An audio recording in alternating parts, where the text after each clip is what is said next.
My name is Jill Coil, and welcome to another episode of No One Dies from Divorce, where we talk the nitty, gritty, shitty aspects of divorce and help each other come through this not only surviving, but thriving.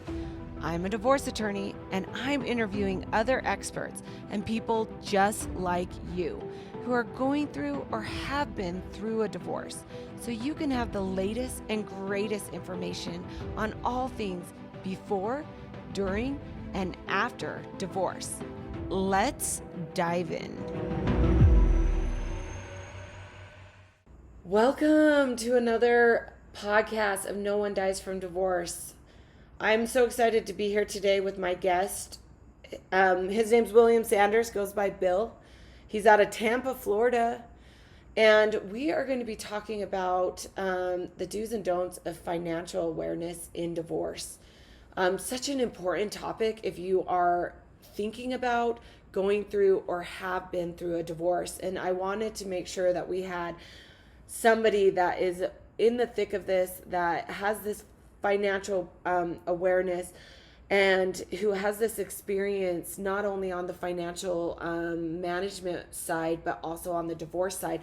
So Bill Sanders, we found on Instagram. We just connected that way, and I love social media for the purpose of connection. And so let me tell you and introduce you a little bit to Bill. So Bill is the owner and the frontline of Divorce Financial Management Team. He has a CFP, a CDFA, and a CRPS, and he's going to tell us a little bit more about what that means. But basically, he knows his crap when it comes to financial awareness and what we need to do to be more financially aware.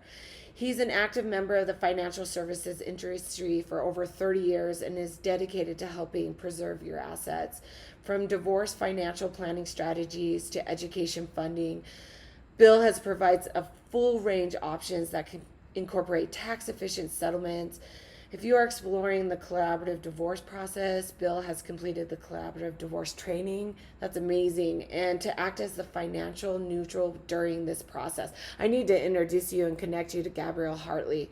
We can talk to you a little bit about that, because she is a mediator that is in the thick of doing this mediation. It's not necessarily collaborative divorce, but she is doing the full circle ability to mediate. Anyways, I love that you're doing that. We need more of people just like you. So as a certified divorce financial analysis and real estate sales associate, Bill works closely with individuals' clients to gather financial documents, discuss tax strategies, provide the latest in real estate, comparative market analysis, and helps plan for financial health and independence after divorce. This is amazing because, as you know, I wrote a book, No One Dies from Divorce. I talk a lot about financial awareness. And as a divorce attorney for the last 13 years, I have recognized such a need for the education and knowledge that people need to know, to gird up for finances, because it's one of the most important and impactful situations that you will have in your divorce. So Bill, welcome to the show. Thank you. Thank you so much, Jill. Appreciate you having me on. Yes, we're so glad you're here. One of the things that I love about your story is that when you talk about being this divorce wealth management and somebody that can come in and understand this, you also have a personal story behind that and what kind of led you there. I'd love for you to tell our listeners a little bit about that. Absolutely. You know, way back when, I felt like the best way to describe this is that there's really no better way, to create a passion for a cause than to personally walk through a crisis, with a loved one. And it's been a while now. But I had a family member that went through a divorce, and after 17 years of marriage, 5 kids, this loved one was forced to be alone to raise the kids. They ended up on food stamps. Their home was eventually foreclosed on, and the divorce dragged on for 4 years, leaving her and her 5 children in quite a mess. At the time, heck, I'd been an investment advisor for over 20 years, but I didn't really feel like I was fully equipped to help advise through the process. I kind of felt helpless, and I wanted to be able to help. So that's when I sought for the designation as a certified divorce financial analyst, and it's the CDFA that you referenced. That designation has allowed me to incorporate the basic foundation of what I learned as a CFP back in the 80s. Believe it or not, I'm dating myself, right? I actually became a CFP in '89, which is kind of crazy to think of today. But you know, the extra impact that a divorce has on a financial situation is outlined in the CDF, designation and course.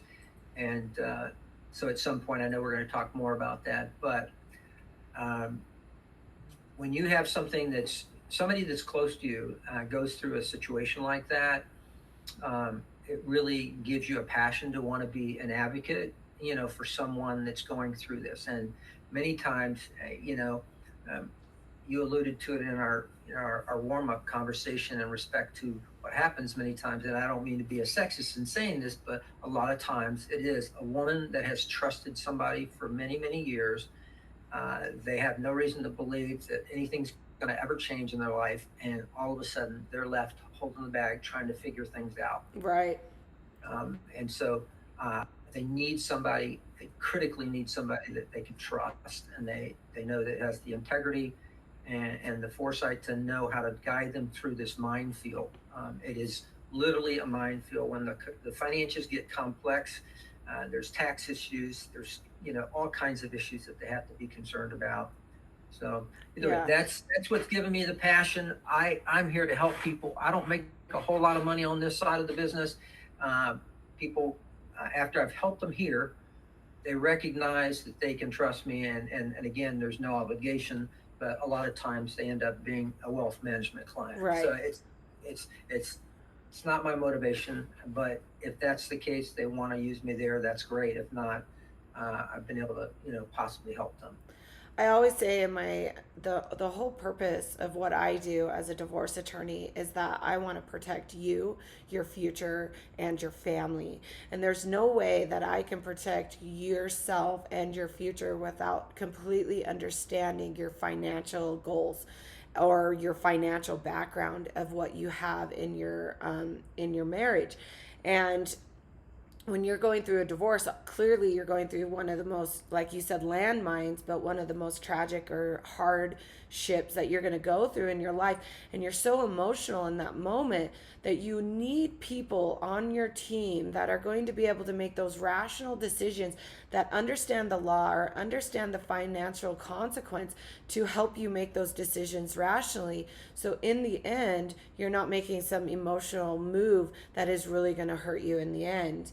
And so what you're doing is you're just another team member that somebody can get on their side to help them make rational, logical decisions that are going to be best for them. I always say, hey, I got your back. Like, that's what I am. I'm your advocate.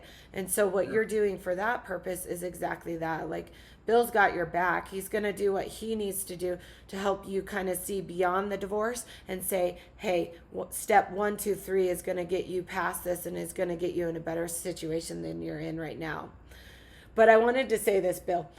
So one of the things that I see the biggest commonality in divorces, okay? So something I see all the time as a divorce attorney is one of the biggest commonalities. Do you know what it is? You want to take a guess? Well, it depends on what stage of the divorce, but well, the first thing comes to mind is a lot of times somebody's emotionally attached to the home that they can't. Yep. That's an often thing, but Right. being able to set a budget. People normally, normal case scenario, they don't know how to set a budget, and they don't have any clue as to what their finances are and where the money's coming from and where it's going. And so that's normally the first step that I do. I have a template that I sit down with people, go through, and normally that takes 90 days, at least 3 months of the expenses to set what we call in the industry a lifestyle analysis. Right. And I mean, that's not a, splitting hairs detail to support to the court for an extensive case, but I'm saying within 90 days, I can pretty much see where the money's going and help them plug in a budget to support a normal case scenario. So, Bill, Exactly. you went right into my kind of conversation. The biggest commonality that I see in divorces is separate finances. Meaning, I see Really? more people that come into my office more than people say, oh, he had an affair, or she had an affair, or we're just not getting along. But the biggest commonality I see in all of my divorces is that they keep their finances separate. And one of the things I think that's really interesting is how do you know your budget if you're not sitting down as a team talking about it? How do you know your finances if you're keeping separate bank accounts and the higher earner is the one paying all the bills and then you just kind of have your little bit of money in your account?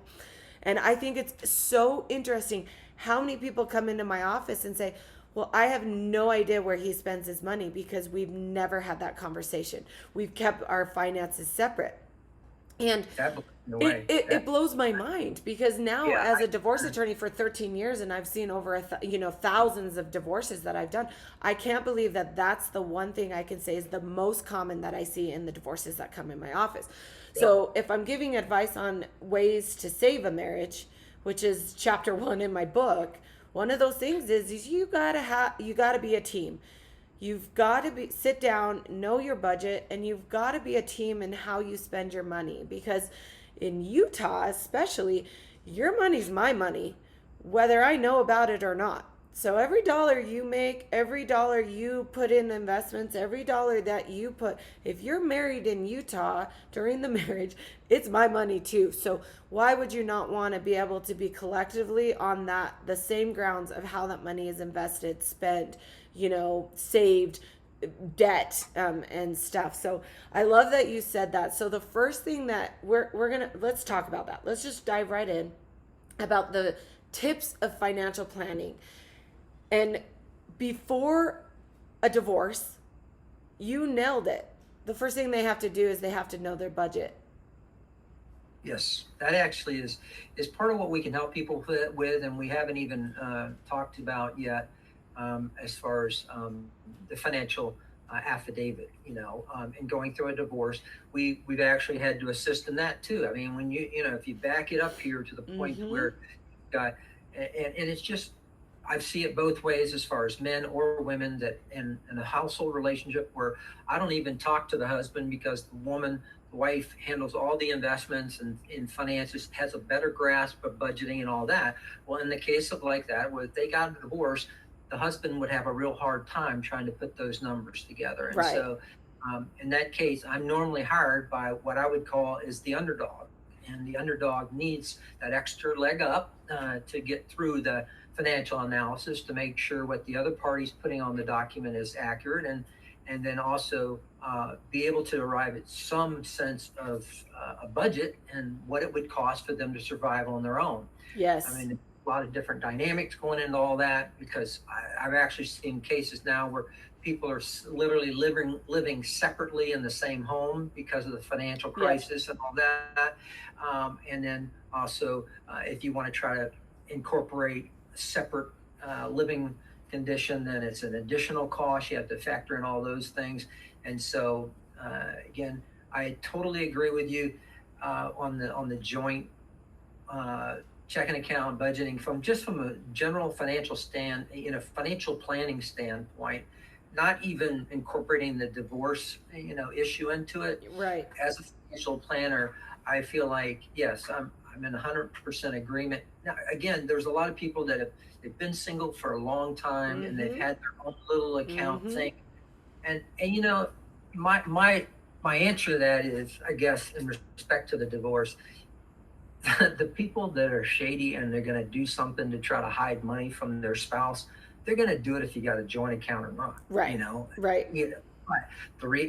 You agree, right? So the reality, though, of trying to build wealth and have a pulse on where the funds are going and as far as what we can allocate towards paying down mortgages or paying down credit cards or whatever, I think it needs to be a group effort. And you can't be asking, honey, how much do you have in that extra account anymore? Can we afford to take this trip and all that? It's just, I think um, that's a good point you've brought out in respect to just, you know, marriage basics. And sometimes you don't want to do a joint bank account because, your spouse filed bankruptcy or there's creditors out Yeah, there. And so sure. we're not necessarily saying that having the separate account is the bad thing. It's the not knowing what's going on with the separate account. So that just requires you to sit down with your spouse every day and go through, or every month, and do your bank statements and just do a reconciliation, even if you don't want to be on that bank, account because you don't want, there's a garnishment problem or something like that. So it's all about being smart with your finances and being on a team level of it. The other thing is sometimes we have spouses that just don't care. Like they just don't want to be part of it.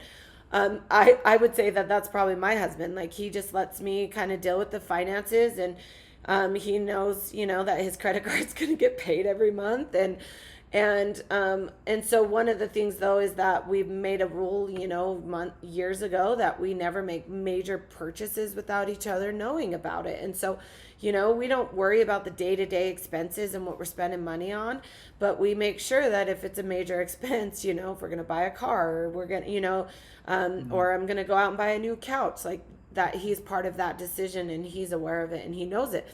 And then my husband has all access to my accounts. If he really wanted to sit down, look at it, he would be able to do that. So there's different ways of doing it. But, Abby Metcalf is she's a marriage counselor, and she says it best in her book that marriage, the demise of a marriage is more not necessarily about the inner turmoil, it's about the competition.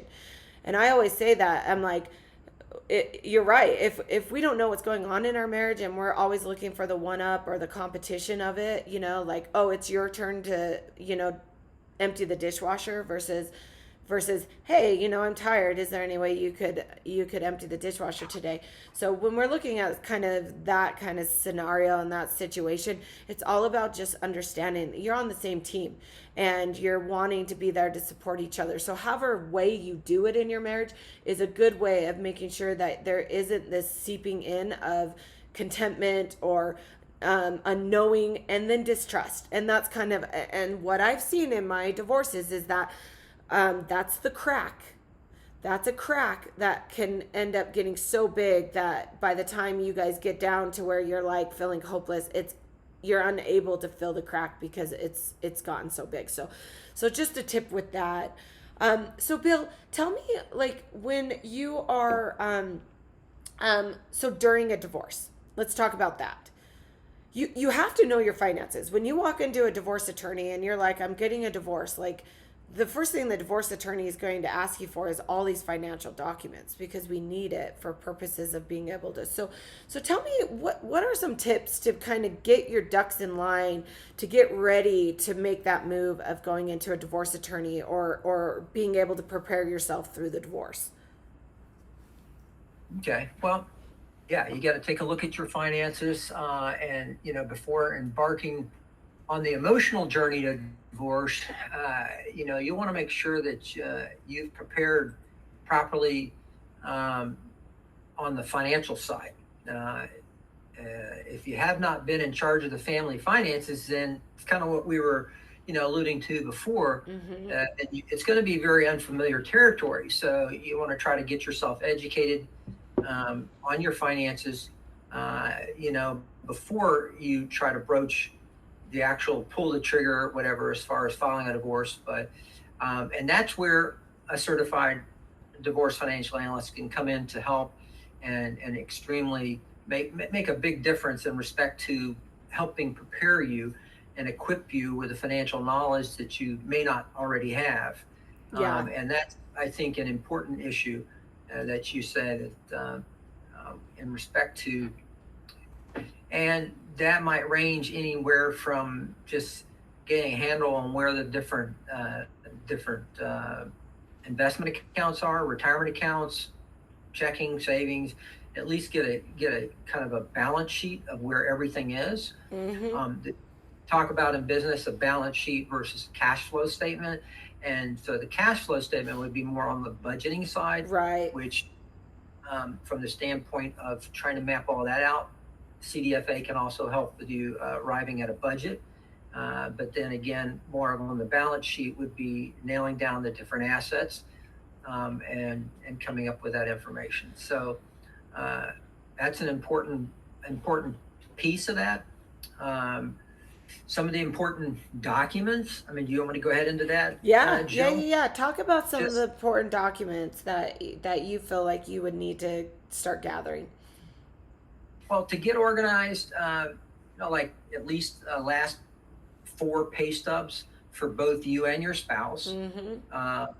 And you mentioned about at some point, I don't know if it was we were live or not, but you mentioned about hiding money. And one of the things I was going to tell you that, if they're hiding from the IRS, then we're going to have a tough time, trying to find the money, most likely. I'm not a forensic expert. I don't have any kind of certifications in that area.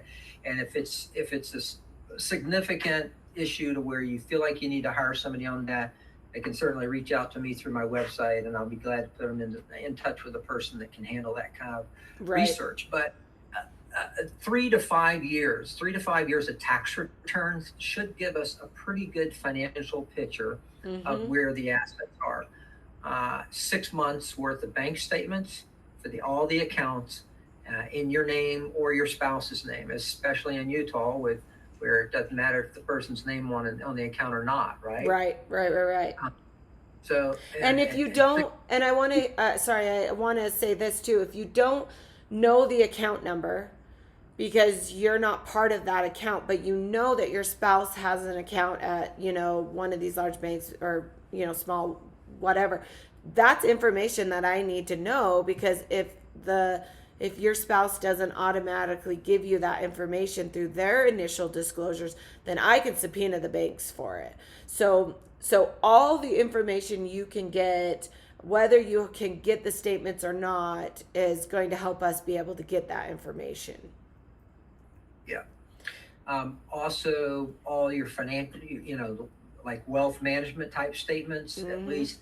Oh, Bill, can I just say, I love it when my clients have a wealth management person and that they can just do the spreadsheet and they bring it into my office and it's already done. Because one of the things I do as an attorney with being a high asset net worth attorney is we do our own marital balance sheets. So we can definitely do that for you. We can help create that. But your financial advisor is the one who's going to have, like, if you have multiple retirement accounts, multiple investment accounts, and you have money in different places, 529 accounts and stuff like that, they're the ones who's going to have all that information in one place. Makes it so easy to get all the accounts, all the information, and be able to really kind of just plop that right into our marital balance sheet, and we can move forward. Also, you don't want to overlook vehicles. Yeah. VIN numbers, mileage, loans are real important. You could end up with your name on a loan that maybe through the divorce you end up, transferring the title or something to the ex-spouse or something. So you just got to be careful on what you do there. Yeah. One of the things I suggest, if you're starting in a divorce process and you're not fully aware of all of your finances and the debt that you are, accountable for, the first thing I say is pull a credit report. And most people are like, oh, I've never seen my credit report. And I'm like, it's so easy. You go to credit.com or Credit Karma. You want to pay the $30 for the full report. You don't want to do the free one because it's only one agency and it could possibly miss. But by doing that, you at least then, we know everything that is in your name. So if he put a car or she put a car in your name and you didn't know that, or a credit card or whatnot, we have that right there on that document, and we're able to make sure we protect you to ensure that all those debts are taken care of. So absolutely. And how many times, Jill, have you discovered a credit card that has a $7,000 to $10,000 balance on it that maybe the other spouse has no clue that the card was even opened or used? All the time. all the Yeah, time. And that's another. especially for people that don't work, they're like, well, why would he put, why did he put my name on it? And I'm like, it happens all the time. Your name, like when you're married, you can use your social security to get credit without, your spouse technically signing the document. So you have to be aware of that. And you want to make sure you protect yourself. And the worst thing you can do is finalize a divorce, not realize that you have a debt that's in your name that was not taken care of. And so we make sure that you pull that credit report, and we can take care of all of that to ensure that you're protected at the end of it. Well, it's things that people really don't even think about until it's like, we talk about it in estate Yeah. planning. It's not a problem until it's too late. Yeah. It's Exactly. you don't realize you've done poor estate planning until somebody's gone, and you're like, oh, wow, I need that power of attorney that or whatever, something in place. So, all right, inventory of all assets. I mean, we're talking art, jewelry, cash. I've already talked about the vehicles. Do you see a Um, lot? I see this so much in Utah where people have gobs of cash sitting in a safe at their house. And I'm always like, why? Your money is losing money by sitting in that. If you were to just right. put it in some kind of low interest CD, you would at least be making a little bit of money. But your money is literally depreciating as cash sitting in a safe. But it is so prevalent Common. here. Yeah. It's so I common. mean, I don't hear it as much here. Maybe people, are not because we're talking about their investments that they have with us or whatever. So they're not. I have one particular guy that actually I know of that he's had a pretty good chunk of cash he's told me about, but God forbid his house burned down, right?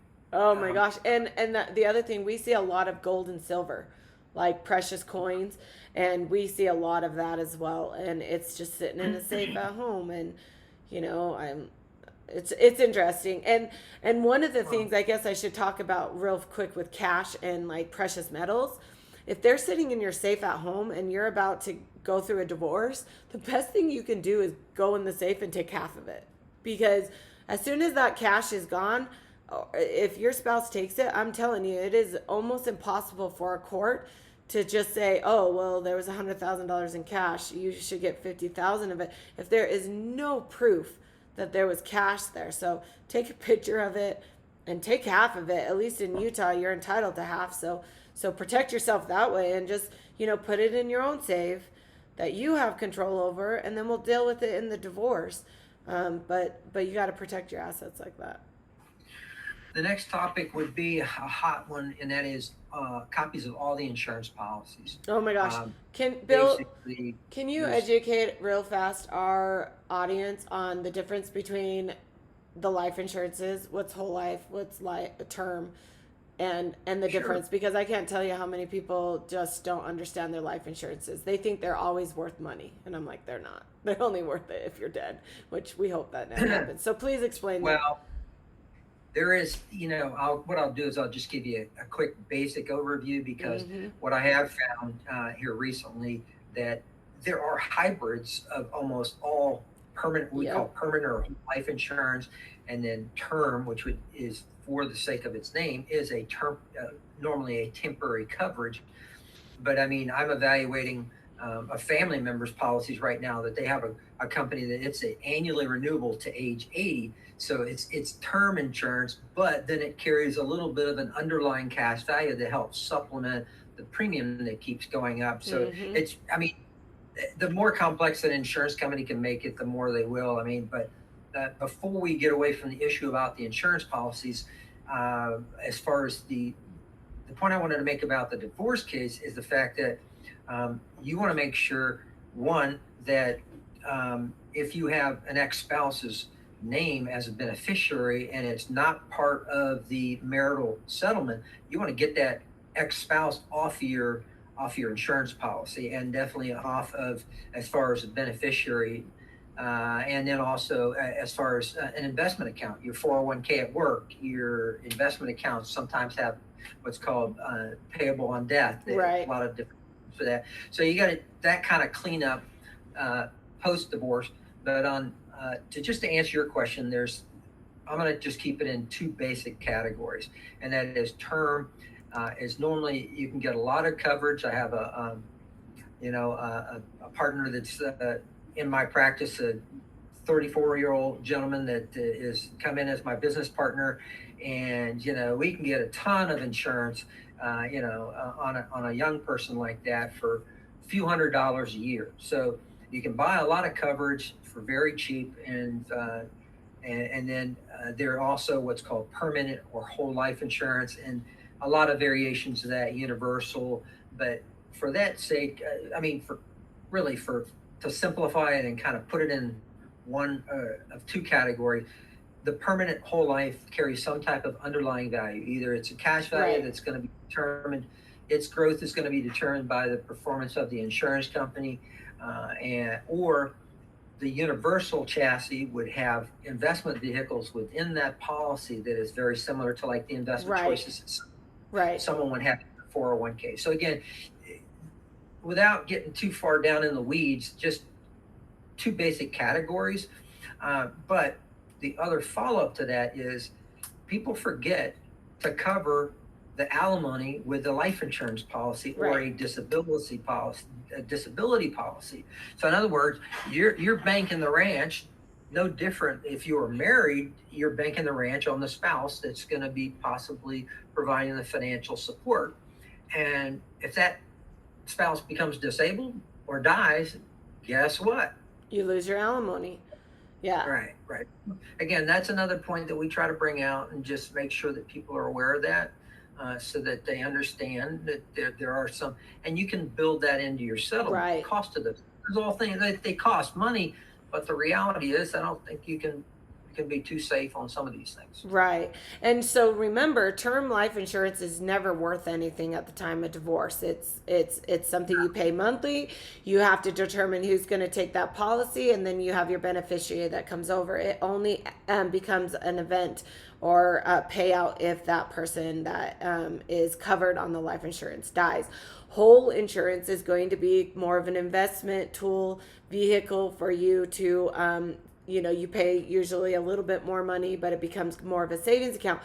But you have to remember, at the time of divorce, your amount that you would be able to cash out on that whole life is never going to be the amount as if the a death or something was to happen that triggered. So that's just something important to remember, because people just don't understand that a lot. One thing I wanted to say, just a life tip, is that both parties in a marriage should be covered by some kind of life insurance. One thing I see a lot is the working spouse. Again, a lot of times it's the husband, but he has gobs of money if he was to die.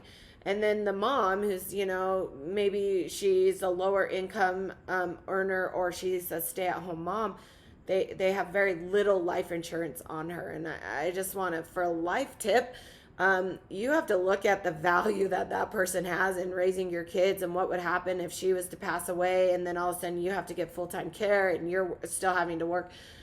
So both parties should have very adequate life insurance to protect yourself in the case of obviously a tragedy or something that happens to either one of you. So just wanted to give a little life tip. And I always tell, just because you're a stay-at-home mom or you make less money does not mean your life is any less valued, and you are worthy of that. So you're worthy of taking care of your kids as well. So, and I was just going to say, term life insurance, like you said, it's not very much. You can get it for pennies, hundreds of dollars per year. So it's not a lot of money to ensure you and your family are taken care of in the future. A couple of quick things there before you go on to the next topic. No, you're fine. I keep thinking of the hiding money issue. If somebody has a life insurance policy and they are the owner of that life insurance policy, it's very easy. Nowadays, I actually was on the line with a client that needed to take a loan on its life policy. Right. It would be the more complex policy that I was referring to as permanent insurance. Those build up cash values. It's almost like a savings account, but it accumulates tax deferred in a life policy, where basically that would be an important point to mention to your audience that you want to make sure you get what's called an in-force illustration on the policy, which gives a detail of death benefit, Yep. the outstanding loans or cash value, and also what the account is doing as far as accumulation and whatnot, the way it's invested. Because if somebody was trying to be, unethical or whatever as far as the way that they're handling the divorce, they got 300,000 of life insurance, they got 100,000 of cash value. They could call, and literally with one phone call, I mean, my client got his check within 72 hours. They could call and strip out $50,000 of cash out of a life policy and go do their thing, Right. And so it would be very hard unless they knew to ask for that kind of stuff. Somebody might be able to get away with something like that. That's amazing. Will you repeat what is it called again that they need to ask for? They need to ask for an in-force statement on their life insurance In-force policy. statement. Yes, and that gives all the current accounting and in respect to that. The other thing is that if for some reason they were to shut the policy down, then there could be a tax liability. So in other words, that also provide what's called their tax basis. So that's important. And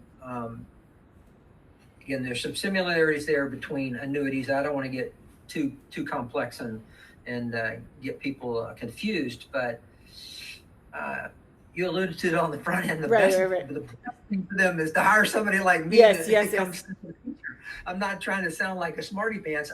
It's just we eat and sleep it, every day, and so it is foreign to somebody like that. And I would never try to make them feel like they were anything but just trying to catch up to speed with us. Right, especially if you're mid or high asset, family.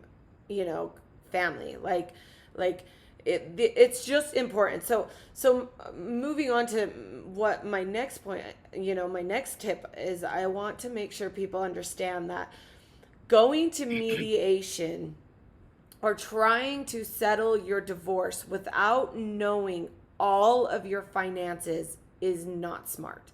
And I would highly recommend not doing. And the reason why is, so when people come into me, they hire us and they're like, hey, can we just go to mediation, try to get this resolved? I'm like, absolutely. However, I will not go to mediation. I will not set up mediation until we have your entire financial picture clear. And the reason why is because, just like we've talked about, Bill, like sometimes you forget that there's a policy, or you don't know all the policies, or you don't know all of the things that are going on. You don't know that if your husband works for Fidelity or your wife works for Fidelity, there are like 17 things that they are giving their their employees that are very, very financial unique to their company. And you need to know all of that so your attorney is aware and is able to really work on creating a settlement that is obviously protecting you, protecting your future, protecting your family.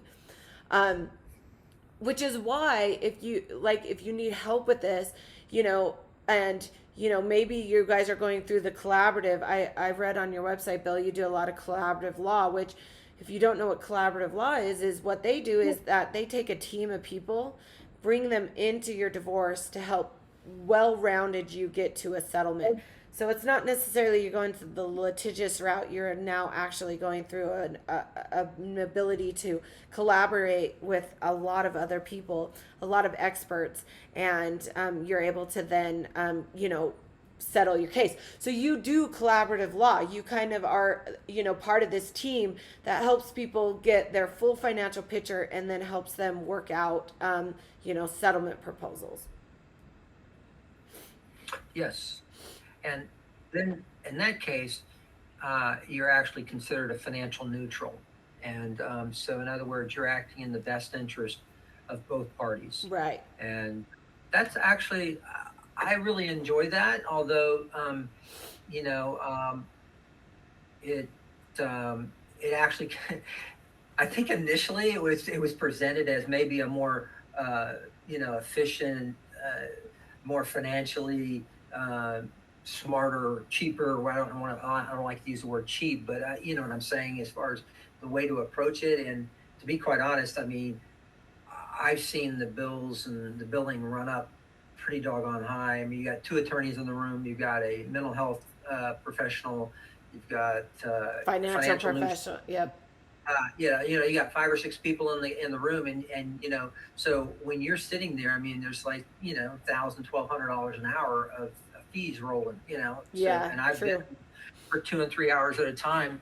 So I'm not sure that it's a more economical way, but I think if there's small children involved, it can be a more, if people are still talking and acting, like civil human beings, it can be a more a smoother way to incorporate the entire family into the process, and because they even have the children meet with mental health Right. professionals as well. So I've seen it work. I've seen it work. I'm not one of these that'll say, I recommend it for everything and everybody, but it definitely is a process that can work. Right. And if you're a high asset or even mid asset marriage going into a divorce, one of what I suggest is you find a very competent attorney that is very aware of um, finances, understanding tax consequences. I've spent years studying this myself, making sure I understand. And then when I started my own business, Coil Law, I mean, I was able to really get into understand taxes as well. It can get so confusing, um, even understanding what gross and net income is, which is something that you really need to do. And so, if you don't hire an attorney that is like an expert in this, or really understands it, then clearly hiring somebody like Bill that understands it and is going to be able to really lay it out for you is going to be really, really important. Um, because you want to be able to know. So one thing that's really big right now, Bill, is gray divorces. Have you heard that term, gray divorce? I'm sure. I wrote an article on it 5 years ago. So you know it, and so when I've been talking a lot about it, because I say in my book, like, if you're over 50 and you're divorcing, 50 to retirement age is when you accumulate the most wealth in your life. And so when you're deciding to then get a divorce, a lot of times these are long-term divorces, long-term marriages, sorry, and they have accumulated wealth, and they're just going into their years where they're really going to be able to start accumulating, wealth to retirement. And all of a sudden now they're going to hit this divorce where everything's split in half. And those are the hardest divorces. Like, they're tough because we're really having to maneuver and ensure, are you going to be able to have a plan of action to get to the point where you are actually going to be able to retire. And so, how important do you find in those divorces is hiring somebody like you that's able to manage the finances throughout the divorce, but then the wealth management after it?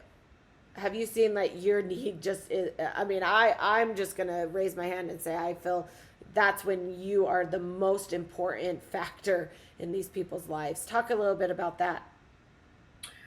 Well, I think that's important because that is sort of I've become my father. I was going to say that was it's kind of our parents' generation, but I guess I'm in that age category.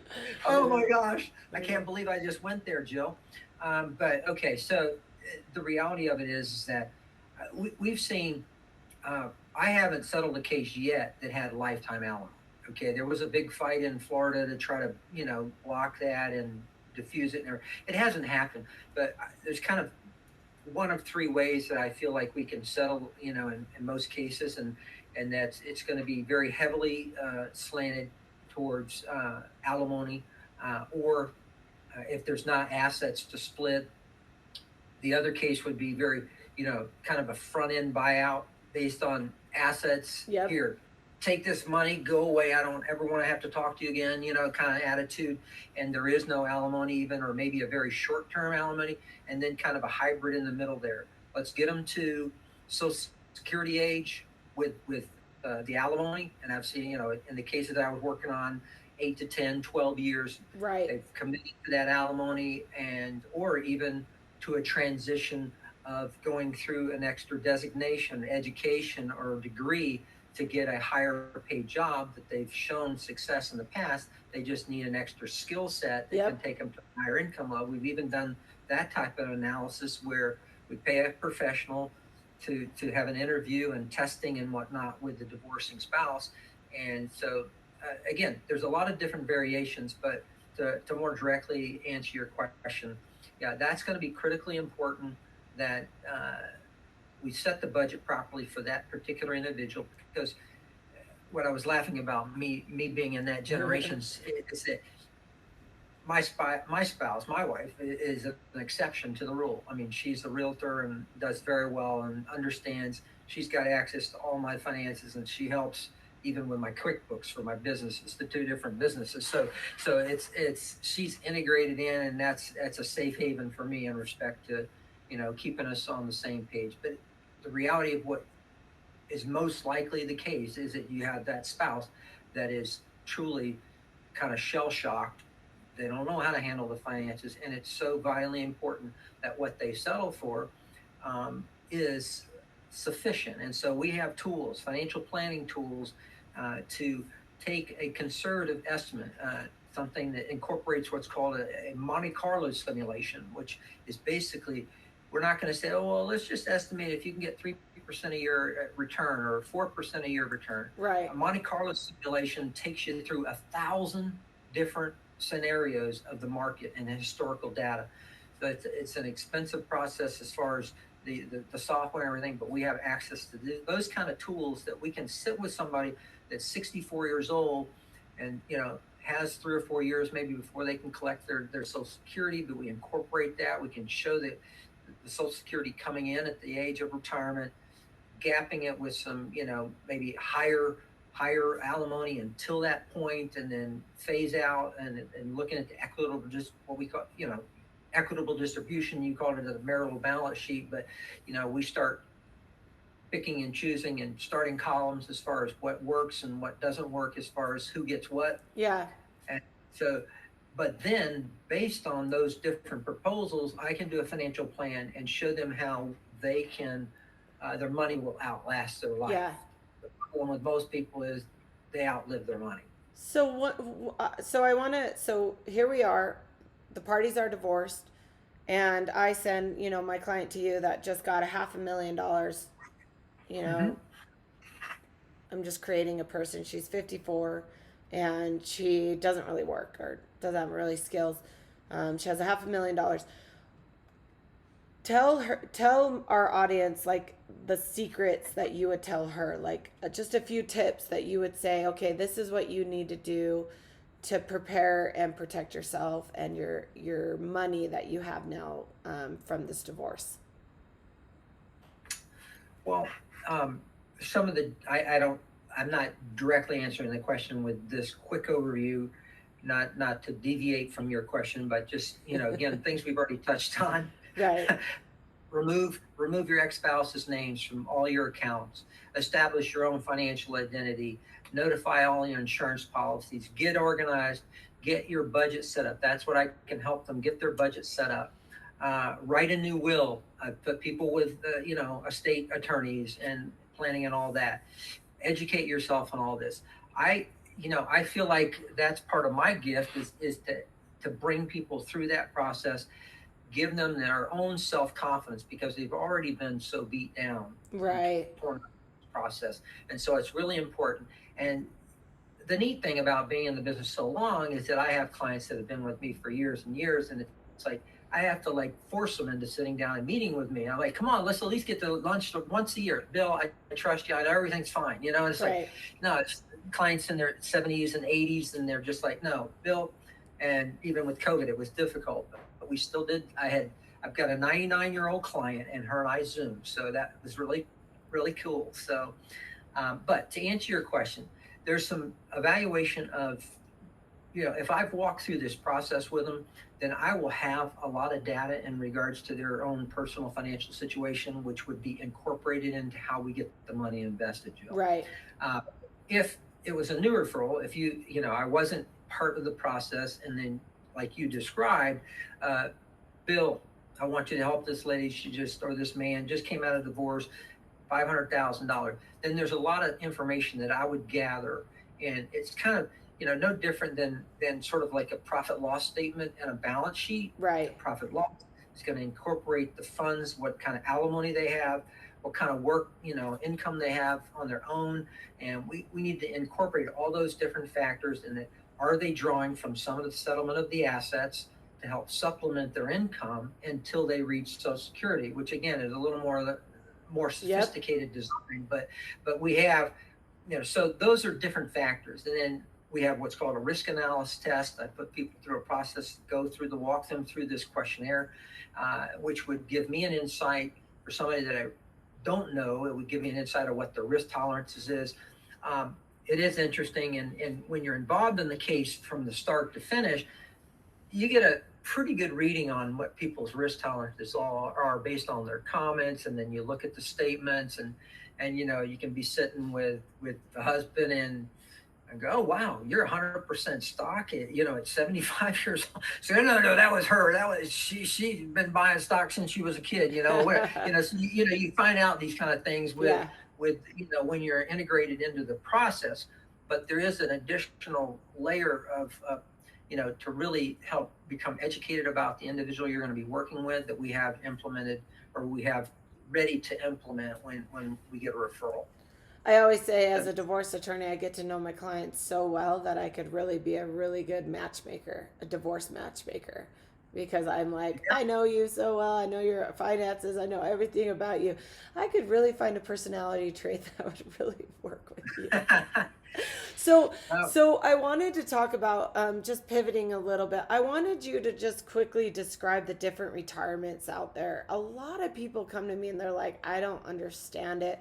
I don't understand the taxes behind it. And we kind of have to go through, but could you just kind of lay out the main basic retirements out there and the difference between each? Sure. I mean, pension plans are pretty much non-existent, but obviously it's something that is important that you flush that out in a divorce. They still exist. It's just a couple places that I know that they exist. Like if you were like a big hospital, still IHC here in Utah, the largest hospital chain, still has a pension. But it vests at a certain time. So, and then you have to work for a certain amount of years. So there's a lot of variables. The Utah, a lot of teachers, the teacher unions still usually have a pension, so the Utah State pension. But you have to understand, I wanted to just make sure people understood, a pension is like a future act. You can get a percentage of a pension, and it could be worth $0 if a certain amount of 1, 2, 3 is not happening. So just remember that a pension is, obviously good, because if you can get it, or if you get a percentage of it and everything goes to plan, such as you live long enough for it, it could be very, very worthwhile. But at the end of the day, if you die, if you quit your job, or if the company calls back their pension, which we've seen that happen with major companies. So just kind of wanted to throw that out there. So you've got your pension. Go ahead and talk about. No, just to add under there, the case that I described that got me into the business initially, that particular woman, in the last 3 months, had me evaluate. She qualified for the portion of the pension that she negotiated in the divorce. And she had the choice to either get a lump sum or a monthly income. Mm-hmm. And so she sent me her statement and asked me, Bill, what do I do here? Should I take the lump sum, or should I take the monthly income for life? And there was either a life for just her, and also normally you can take just a little bit less money and get a joint life, because she is remarried, happily married. And so long story short, if she'd put the money with me, I couldn't give her any type of guarantee that would meet what they were willing to pay her through this pension plan. And so I gave her the honest answer. I said, I'd love to have the money to invest. I can't beat these numbers. I can put it in the market, and we can, allocate and try to be, diversify and maybe beat it down the road. But if you want absolutes, I'd much rather tell you, worst case scenario, you should take the payment. So that's an example where she negotiated in part of her divorce, this pension, her slice of the pension money, and it's been 14, 15 years ago. and she just became eligible for that piece of her settlement, which was not part of the sum she got initially. So you've made a good point to these listeners, is that they need to be aware of those type of things. It might be something that they'll get way off in the future, Yes. but they earned it based on their time marriage. And you have to remember, if you're married to a military spouse, you cannot be even eligible for part of their military pension unless you're married 10 years. So you have to remember that. So if you're divorcing at 8.5, it doesn't matter what we do, the military will not give you that portion of that. The other thing to remember too is, if this is a short-term marriage or they've only been accruing in the pension for a certain amount of years, for a little bit of years, 4 or 5 years, you are getting such a small percentage of that you're not going to be eligible for years and years, that you want to look at that cost weight analysis. Would it make sense for you to just kind of get a little bit more cash out of a 401k or a house and take that money and invest it with somebody like Bill? Or does it actually make sense for you to kind of gamble and hope that the pension's going to come to fruition and you're going to get that, once your spouse retires at 30 years or whatnot, and be able to? So there's a lot of things that can be done with a pension that you just kind of have to be aware of. But that's just a pension. And you have to understand also your state laws of what you're going to do with your pension as well. So the next thing you want to think about is your other retirements, your cash retirements, which are, talk about those, Bill, real fast. Well, initially, probably the most common one that people are aware of are 401k plans. And the 401k plan in 2021, an employee can contribute up to $21,500 to the plan, and then $19,500, and then if they're over 50, though, they can contribute a catch-up contribution of $6,500. Right. So they call it a catch-up. So in that case, that's a pretty big chunk of change. The reality of that is that most people don't max it out. I think the general populace don't max out the contribution. But the one thing that I always tell people, Jill, is that if their company offers a match, absolutely make sure you put in the percent to get the match. It's free money, people. It's free money. And it's tax-free money. It's tax-free money. They're invested, and it's just silly not to. And by the way, I've been doing this a long time, and I got two type of wealthy, three: family money, but they've actually. How does that feel? If you have family money, good for you. No, that's not me. That's the types of clients. But I was putting people into three categories, and the one category that I was trying to make a point about a 401k is, well, people that, obviously born with a silver spoon in their mouth, or business owners that have sold a business and come into a large, because a lot of times they don't even have money to really invest along the way. Right. And all of a sudden have a windfall, and now they need to establish their right off into the sunset. But the key, the heartbeat of my practice is the people that have just contributed consistently to their 401k for 30, 34, 35 years. And it's out of sight, out of mind. And all of a sudden they have, 7 figures, and they're saying, wow, what do I do with this now, Bill? So again, that answers your question, the 401k. And then I'm actually checking. And there's some IRAs. Like, people don't understand the difference between an IRA and a 401k. A 401k is going to be something that you get through your business or is offered to you. An IRA is something that you can actually set up. I mean, I have a simple IRA through Fidelity's website, and I just contribute the max, which is like $6,500 a year. And it allows me to then invest my monies in whatever I want in the stock market. So there's different ways of that. You need to kind of understand that. And then when we separate them through the divorce, you have to remember. So even if, say, your spouse has $200,000 in a 401k with his business, as soon as the divorce happens, we do what's called a quadro, a qualified domestic relations order.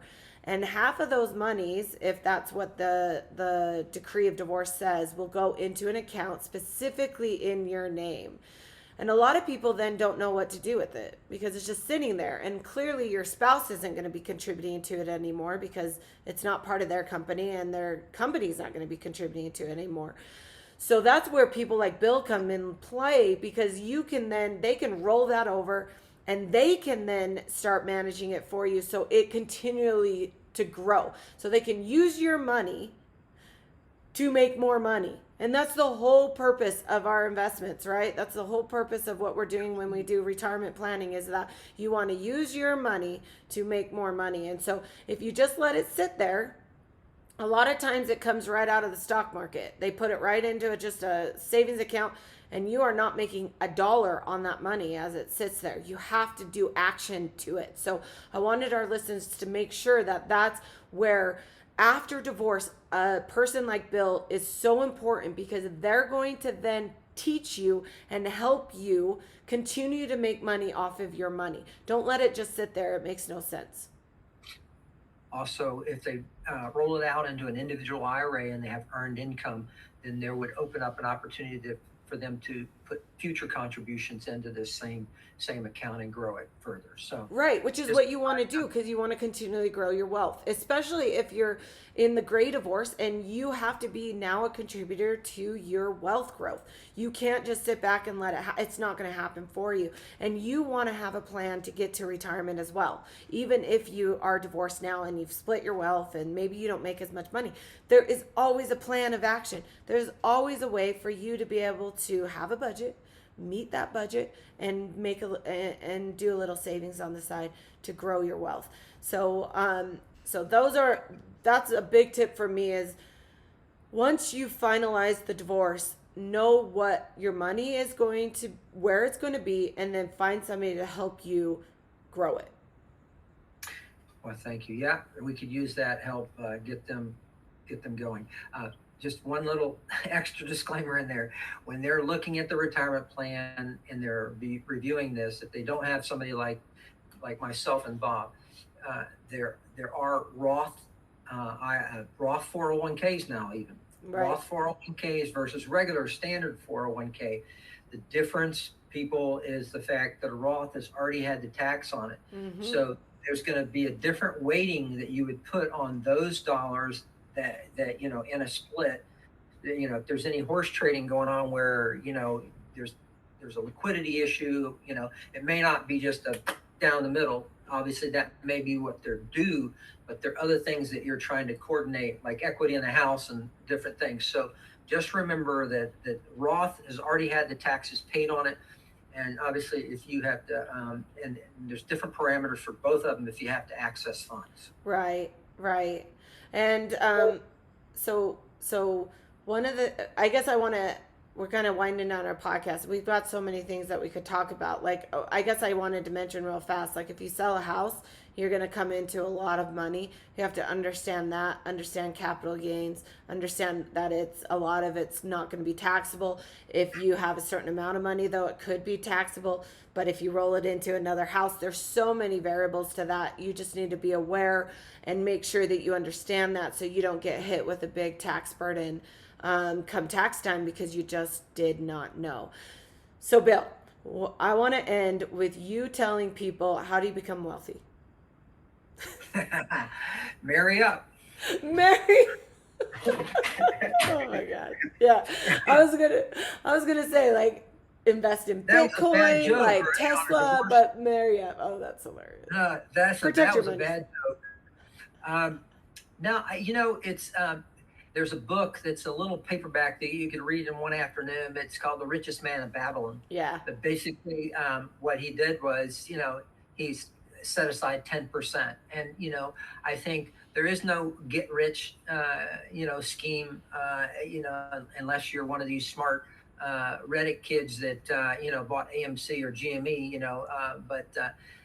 and if they actually made money and didn't lose money. But seriously speaking, though, consistently saving money.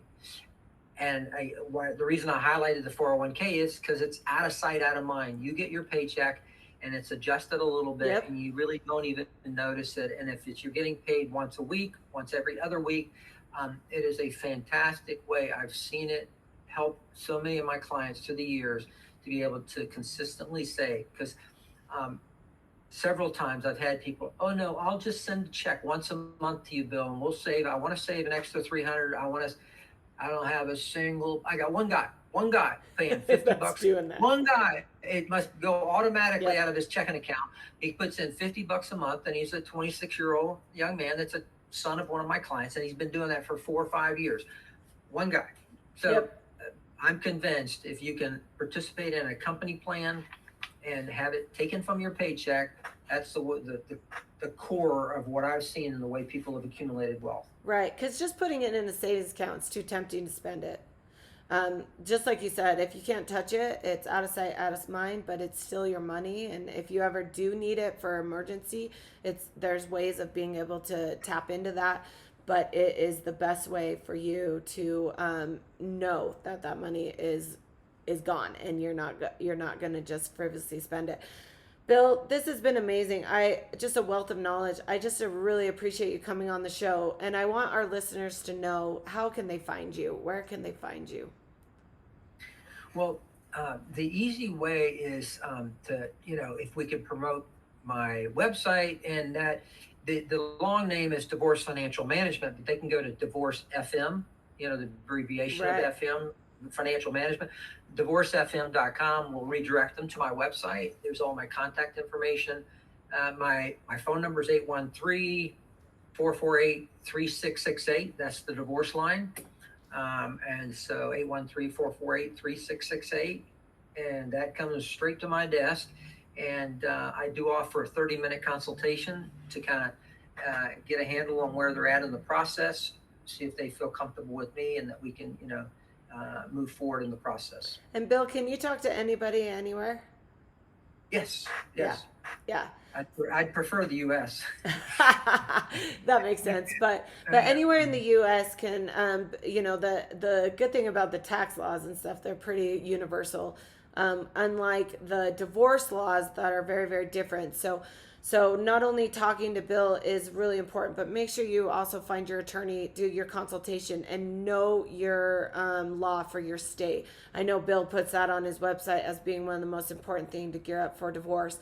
You need to know the law. You need to know what needs to be done to protect you, your future, and your family. So Bill, thank you so much. We appreciate what you're doing, and thank you for tapping into such a I would say unique, because not a lot of people are doing what you're doing, and it's needed. And with 50% of all marriages ending in divorce, there's a lot of people that need help, and that's what we're here for. So remember, no one dies from divorce. We're going to give you tips and tricks every week to not only survive, but thrive. So check us out, jillcoil.com. Go and buy my book, No One Dies from Divorce, which is on Amazon right now. And we're just really excited. Thank you, Bill. Enjoyed it. Thank you so much, Jill. All right. Talk to you later. Till next time, guys. Thank you for listening to this episode. If you enjoyed, please subscribe, follow, and share. I'd love to hear your questions and feedback. You can contact me at community@jillcoil.com. See you next time. I am an attorney, but I am not your attorney. Any advice given on the podcast is general and shall not be construed as legal advice.